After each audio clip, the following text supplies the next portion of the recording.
मेरे प्यारे आका सल्लल्लाहु अलैहि वसल्लम के प्यारे दीवानों, आज मैं ये बताना चाहूंगा कि आखिर क्या वजह है कि हम पर जुमूद तारी है। हमें का हर शख्स डे बाय डे सुस्ती का शिकार होता जा रहा है। हमारे अंदर काहिली और आराम पसंदी बढ़ती चली जा रही है। अवाम का हाल ये है कि नमाजों से गफलत, इबादत से गफलत, दीनी तालीम के हुसूल से गफलत, अल्लाह अज़्ज़ व जल्ल के खौफ से गफलत, तिलावत कुरान मुक़द्दस से गफलत, रसूल रहमत सल्लल्लाहु अलैहि वसल्लम की सुन्नतों पर अमल करने से गफलत। आज हमारी कौम पर नमाजें बोझ बनती जा रही हैं, लेकिन अल्लाह के बेशुमार बरगुज़ीदा बंदे इस फर्श गिरती पर ऐसे तशरीफ लाए जिनकी जिंदगी का करार ही नमाज में हुआ करता था। एक बात अच्छी तरीके से जहन के अंदर रखें, कोई बात दिलो दिमाग के अंदर हो तो उसके बाद इंसान जो है मुतहर्रिक भी होता है या उस पर जुमूद भी तारी होता है। फिक्र इंसान की बहुत बड़ी दौलत है। अगर फिक्र संवर जाए तो इंसान की जिंदगी संवर जाती है, और फिक्र बिगड़ जाए तो इंसान बिगड़ जाया करता है। कुव्वत फिक्र और अमल पहले फना होती है, तब किसी कौम की शौकत को ज़वाल आता है। ए रसूल आज़म सल्लल्लाहु अलैहि वसल्लम के दीवानों, मैं आपको बताऊं वो कौन सी चीज थी कायदा अहले सुन्नत के अंदर कि जो हमेशा सफर के अंदर सौबतों को बर्दाश्त करने के सिलसिले में, शब बेदारी करने के सिलसिले में और मिल्लत इस्लामिया की आबियारी के सिलसिले में तगोदो करती हुई नजर आती थी उनकी जात। तो उनके दिलो दिमाग में एक चीज थी, अगर ये फिक्र और ये तसव्वुर हर इंसान के दिलो दिमाग के अंदर अगर आ जाए तो उसका जुमूद टूट जाएगा। मैं एक मिसाल के जरिए आपको समझाऊं ताकि आप अच्छी तरीके से समझ सकें। हजरत अल्लामा ज़रक़ानी साहब जो साहिब सज्जादा हैं, इनके कारहाय नुमाया को मैंने ह्यूस्टन में देखा है। एक अजीम स्कूल चला रहे हैं और मैंने गालिबन 2-3 मरतबा इनके स्कूल का दौरा भी किया है। और अभी मेरा ख्याल है शायद 18 या 19 सितंबर भी इन्होंने तारीख हमारी ह्यूस्टन के लिए ली है। इंशाल्लाह जिंदगी रही तो वहां पर मुलाकात होगी। लेकिन मैं आपको बताऊं, मेरे प्यारे आका सल्लल्लाहु अलैहि वसल्लम के प्यारे दीवानों, ये अमेरिका में रहते हैं।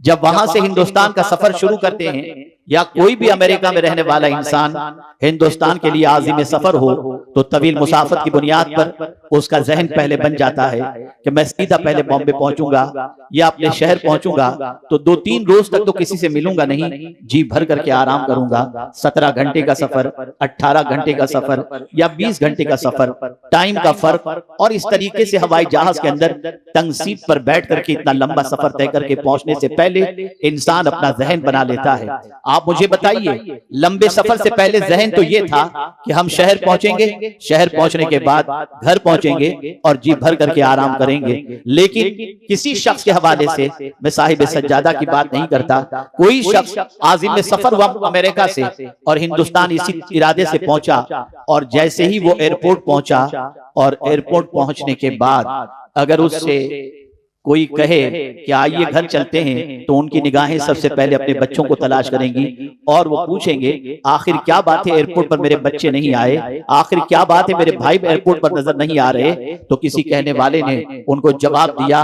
आपके बच्चे की तबीयत सीरियस है और वो इस वक्त आईसीयू के अंदर मौजूद है। मैं आपसे सवाल पूछना चाहूंगा, इतनी लंबी फ्लाइट लेकर के आने वाला शख्स जिसने सफर की सऊबतें बर्दाश्त की, तकलीफ बर्दाश्त की, जहन के अंदर एक बात महफूज थी, जाकर पहले जी भर करके आराम करूंगा। लेकिन थकावट के बावजूद जब वो एयरपोर्ट पर उतरकर अपने बच्चे के हवाले से ये खबर सुन ले कि बच्चा आईसीयू के अंदर है, तो फिर ये बाप अपने घर जाकर आराम करने की फिक्र नहीं करेगा। मुझे बताइए, सबसे पहले वो यही तो कहेगा, मुझे जल्दी ले चलो मेरे बेटे के पास ताकि मैं उसे देख लूं, उसकी मिजाज कोशिश कर लूं, उसके इलाज मुआलजे का एहतमाम करूं, उसकी नींद भी उड़ जाएगी, उसकी थकान भी उड़ जाएगी। याद रखो, इस वक्त सिचुएशन यही है कि आज इस्लाम के मानने वालों के लिए उनके सीने में इस्लाम इस तरीके से मौजूद है कि आईसीयू के अंदर जैसे पेशेंट होता है, ऐसे आज मुसलमानों के सीने में इस्लाम है।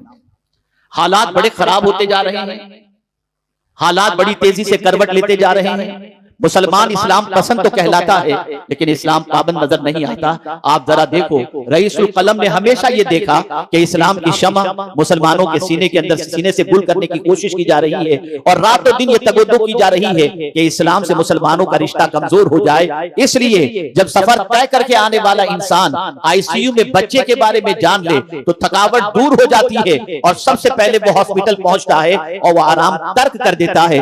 ऐसे ही कायदे अहले सुन्नत ने जब सिसकती हुई सुन्नियत को देखा था तो अपना बुढ़ापा भी नहीं देखा, रातों दिन मेहनत की, जहां गए वहां इदारे कायम किए, तहरीकें कायम की, मसाजिद कायम की। और आज सिर्फ हिंदुस्तान ही नहीं, मैं अभी हॉलैंड गया हुआ था, मैंने हॉलैंड के अंदर एक पुरशिको इमारत हजरत कायदे अहले सुन्नत की कायम करना अपनी आंखों से देख कर, सुभान अल्लाह, सुभान अल्लाह, सुभान अल्लाह, सुभान अल्लाह। मैंने एक उनका सफर देखा है, इत्तेफाक से मैं कहीं मौजूद था और हजरत ने फरमाया मेरी ट्रेन मिस हो जाएगी, मुझे अभी अर्जेंट बॉम्बे सेंट्रल पहुंचना है, मुझे मकराना एक प्रोग्राम के अंदर शरीक होना है, मुझे कैसे भी करके स्टेशन पहुंचाने का इंतजाम किया जाए। मैं खुद लेकर स्टेशन पहुंचा। मैंने कहा हुजूर बोगी नंबर तो बता दीजिए आप। का मौलाना चालू डब्बे में जाना है। मैंने कहा हुजूर मकराने तक का सफर? कहा हाँ मौलाना, नहीं जाऊंगा तो पूरा प्लान फेल हो जाएगा। अब मैं जब देख रहा हूं जनरल डब्बे के पास लाइन, तो मैं खुद हैरान, या अल्लाह ये जनरल डब्बे में पहुंचेंगे कैसे, मुअम्मर हैं, लोग कुचल डालेंगे। लेकिन क्या उनकी शान, क्या किया उन्होंने जानते हैं? एक कुली को बुलाया और कुली को बुला करके उन्होंने फरमाया ये अपर बर्थ जो है ना, जा इसको पकड़ ले, जितना पैसा चाहिए तुझे दूंगा लेकिन अपर बर्थ पकड़ ले। ट्रेन का डब्बा खुला, वो फौरन अपर बर्थ की तरफ कुली भागा, जाकर के चादर बिछा दी, हजरत को लेकर के गया। और मैंने उस डब्बे की पोजीशन देखी कि इस्तिंजा खाने में भी जाना हो तो आदमी के लिए बड़ी मुसीबत का सामना करना पड़ता है। लेकिन ऐसी सिचुएशन में 18 घंटे का सफर कायदे अहले सुन्नत ने जनरल डब्बे में बर्थ पर लेट करके या जिस तरीके से भी था उन्होंने सफर तय किया। याद रखें ये कैफियत कब पैदा होती है, ये जज्बा कब पैदा होता है? ये जज्बा उस वक्त पैदा होता है जब दर्द सुन्नियत हो, दर्द शिकम नहीं। अगर दर्द शिकम हो तो ये जज्बा पैदा नहीं होता। अगर दर्द सुन्नियत हो, मिल्लत का दर्द हो, हालात का इदराक हो, तो मेरे प्यारे आका सल्लल्लाहु अलैहि वसल्लम के प्यारे दीवानों, फिर न वो आराम देखता है न वो अपनी तकलीफ देखता है, बल्कि वो मुसलसल सफर करके सुन्नियत के तहफ्फुज़ की खातिर, बका की खातिर जिद्दोजहद करते हुए नजर आते हैं। आइए मैं थोड़ा सा समझाता हुआ चलूं कुरान की रोशनी में, ताकि आप महसूस कर सकें कि हमारे जहन से वो कौन सी चीज ओझल हो गई है जिसकी बुनियाद पर न हमसे सही मानों में इबादत हो पा रही है, न हमसे सही मानों में दीन की खिदमत हो पा रही है, और न हमसे सही मानों के अंदर कुर्बानी हम दे पा रहे हैं। तो आइए मैं समझाता हुआ चलूं, अल्लाह वालों के अंदर ये जज्बा इसलिए बेदार था, अल्लाह वालों के अंदर ये कैफियत इसलिए मौजूद थी कि कुरान कहता है फमन काना यरजू लिका रब्बिही, जो अपने रब से मुलाकात की उम्मीद रखता हो, जिसके दिलो दिमाग में ये बात गर्दिश कर रही हो कि मुझे एक दिन मेरे खुदा से मिलना है, मेरे पालनहारे हकीकी की बारगाह में हाजिर होना है और मुझे अपनी जिंदगी की कमाई उसके सामने पेश करनी है, तो मेरे प्यारे आका सल्लल्लाहु अलैहि वसल्लम के प्यारे दीवान, उस पर जुमूद तारी नहीं होगा, उस पर बेअमली तारी नहीं होगी। मैं आपको पूछना चाहता हूं, हम में से कितने लोग हैं जिनके जहन में ये बात मौजूद है कि मरना है और मरकर खुदा को मुंह दिखाना है? हम ये भूल गए, हमारे जहन से ये बात ओझल हो गई। और जब ये चीज निकल गई और हुब्बे दुनिया हमारे सीने के अंदर घर कर गई, तो आज दुनिया की मोहब्बत के अंदर इतने डूब गए कि न दीन के लिए वक्त है, न दीन की सरबुलंदी के लिए वक्त है, न अल्लाह अज़्ज़ व जल्ल की इताअत के लिए वक्त है, और न गुनाहों को छोड़ने का जज्बा हमारे अंदर मौजूद है। लेकिन ये बात अगर किसी के जहन में बैठ जाए कि मुझे खुदा से मिलना है, एक दिन मेरे रब से मेरी मुलाकात होगी, तो कुरान कहता है जिसके दिमाग के अंदर ये चीज मौजूद हो कि मुझे मेरे रब से मिलना है, उसे चाहिए फल यामल अमलन सालिहा, वो नेक अमल करे, वो नेक अमल करे। मेरे प्यारे आका सल्लल्लाहु अलैहि वसल्लम के प्यारे दीवानों, मैं नेक अमल की वो तशरीह नहीं करना चाहता जो तबलीगी जमात करती है। नेक अमल से 7 चीजों का नाम नहीं, कलिमा, नमाज, रोजा, हज, ज़कात। नेक अमल किसे कहते हैं? अमल सालेह, इबादत, मुआमलात और अखलाक। जब किसी ईमान वाले की ये तीन चीजें दुरुस्त हो तो अल्लाह ताला उसे पाकीज़ा जिंदगी अता फरमा देता है, उसे कामयाबी अता फरमा देता है। मुझे याद है न्यू जर्सी के अंदर मुझसे चंद नौजवानों ने आर्टिफिशियल इंटेलिजेंस के बारे में सवाल पूछा था और मुझसे उन्होंने कहा था, गुज़िश्ता साल ही की बात है, उन्होंने मुझसे कहा था कि हजरत आर्टिफिशियल इंटेलिजेंस की वजह से इंसान की कीमत खत्म हो जाएगी और इंसान बेरोजगार हो जाएगा। मैंने कहा नहीं, कौन इंसान बेरोजगार होगा, किसकी वैल्यू खत्म होगी, किसका वकार खत्म होगा, इसे कुरान ने मेंशन किया है। कुरान ने कहा लक़द खलक़नल इंसान फी अहसनि तक़वीम सुम्मा रददनाहु अस्फल साफिलीन इल्ला लल्लज़ीना आमनू व अमिलुस सालिहात। जो अमले सालेह और ईमान से महरूम होगा, वो आर्टिफिशियल इंटेलिजेंस हो या कोई दूसरी चीज हो, उसकी वजह से वो परेशानी का शिकार हो सकता है। लेकिन अगर किसी के पास ईमान की दौलत भी मौजूद हो और अमले सालेह का सरमाया भी मौजूद हो, तो याद रखें जिंदगी देने वाली जात खुदा की है और वो खुद फरमाता है मन अमिल सालिहन मिन ज़करिन औ उन्सा व हुवा मुमिन फलनुहयिन्नहु हयातन तय्यिबा। ऐ रसूल आज़म सल्लल्लाहु अलैहि वसल्लम के दीवानों, दुनिया की मॉडर्न टेक्नोलॉजी चाहे जितनी आ जाए, लेकिन अच्छे और नेक इंसानों की कद्र कल भी थी, आज भी, और जरूरत कल भी थी और आज भी रहेगी। आज जरूरत इस अम्र की है, मौजूदा दौर के चैलेंजेस के हवाले से समझें। आज कई किस्म की जंगों में हम गिरफ्तार हैं। आज पॉलिटिकल वॉर है, आज कैरेक्टर वॉर है, आज प्रोपेगेंडा वॉर है, आज एजुकेशनल वॉर है, आज इकोनॉमिकल वॉर है। कई जंगें हम पर मुसल्लत की जा चुकी हैं। आप देखें, एक तरफ प्रोपेगेंडा हो रहा है, हुजूर के जमाने में भी प्रोपेगेंडा था, मुसलमान दहशतगर्द हैं, आज भी। लेकिन उस तरीके को याद करो, जब ये प्रोपेगेंडा किया जा रहा था, उस जमाने में राइटर नहीं थे, उस जमाने में प्रिंट मीडिया नहीं था, उस जमाने के अंदर इलेक्ट्रॉनिक मीडिया नहीं था। जहां जहां से आवाज आती कि माअज़ल्लाह इस्लाम दहशतगर्दी की तालीम देता है, हुजूर ने उसका इलाज क्या किया आपको मालूम है? जिन इलाकों से आवाज आती थी वहां हुजूर, उस जमाने में तो कुरान भी जमा नहीं हुआ था, सरकार अपने तरबियत याफ्ता किसी सहाबी को उस मोहल्ले में भेज देते थे। अब वो सहाबी वहां सुबह शाम गुजारता, रात तो दिन गुजारता, उसके अखलाक और किरदार को देखकर प्रोपेगेंडा करने वाले खुद कहते जब इसके अखलाक ऐसे हैं तो इसके आका के अखलाक कितने अच्छे हैं। ये पहचान थी, ये आइडेंटिटी थी। कल तक मुसलमान को कोई नहीं देख रहा था, आज आप एयरपोर्ट पर पहुंचे तो आपको नीचे से लेकर ऊपर तक देखा जा रहा है। दिखाओ अपना अखलाक, अपना किरदार दिखाओ। ऐ रसूल आज़म सल्लल्लाहु अलैहि वसल्लम के दीवानों, याद रखें आज के दौर की सबसे बड़ी जरूरत, बहुत सारी जरूरतों के साथ ये भी है कि हम अपने आप को अमल सालेह का पैकर बनाएं, नेकियों के आदी बन जाएं, अल्लाह अज़्ज़ व जल्ल की बारगाह में हाजिरी के तसव्वुर को पेशे नजर रखें। जब हमारे ज़हन में ये बात नक्श कर जाएगी कि हमें खुदा की बारगाह में हाजिर होना है तो हम क्या मुंह लेकर के जाएंगे, तो यकीनन जब ये तसव्वुर ज़हन के अंदर आएगा तो अमल सालेह का जज्बा हमारे अंदर पैदा होगा। इसलिए कि याद रखें, आप भी जाएंगे, हम भी जाएंगे, नेक भी जाएंगे, बद भी जाएंगे खुदा की बारगाह में, लेकिन दोनों का अंदाज जुदा होगा। कुरान कहता है यौम नहशुरुल मुत्तकीना इला रहमान वफ्दा व नसूकुल मुजरिमीना इला जहन्नम विर्दा। मुत्तकीन अल्लाह से डरने वाले बंदे जब अल्लाह की बारगाह में क़यामत के दिन हाजिर होंगे तो उनकी शान ये होगी, वो मेहमान होंगे और अल्लाह उनका मेजबान होगा, उनका मेजबान होगा। और जब दुनिया के अंदर जोम के अंदर अपनी जिंदगी गुजारते हैं, जब वो बारगाहे समदियत में पहुंचेंगे तो कैफियत ये होगी कि घसीट कर उनको जहन्नम की तरफ ले जाया जाएगा। ए रसूल आज़म सल्लल्लाहु अलैहि वसल्लम के दीवानों, आज पूरी दुनिया हमको बिजी कर चुकी है। आज व्हाट्सएप पर बिजी हो गए, आज ट्विटर पर बिजी हो गए, आज इंस्टाग्राम पर बिजी हो गए, आज फेसबुक पर बिजी हो गए। आज नेकियों का वक्त हमारे पास नहीं रहा। आज हमारी कैफियत ये हो गई कि अगर हमसे कोई पूछे कुरान पढ़ना जानते हो तो हमारे पास इतना वक्त भी नहीं कि कुरान पढ़ सके। माजी करीब का हिंदुस्तान का सर्वे में आपको बताऊं, 6 महीने पहले का सर्वे, हिंदुस्तान के 60% मुसलमान पहला कलेमा भी नहीं जानते,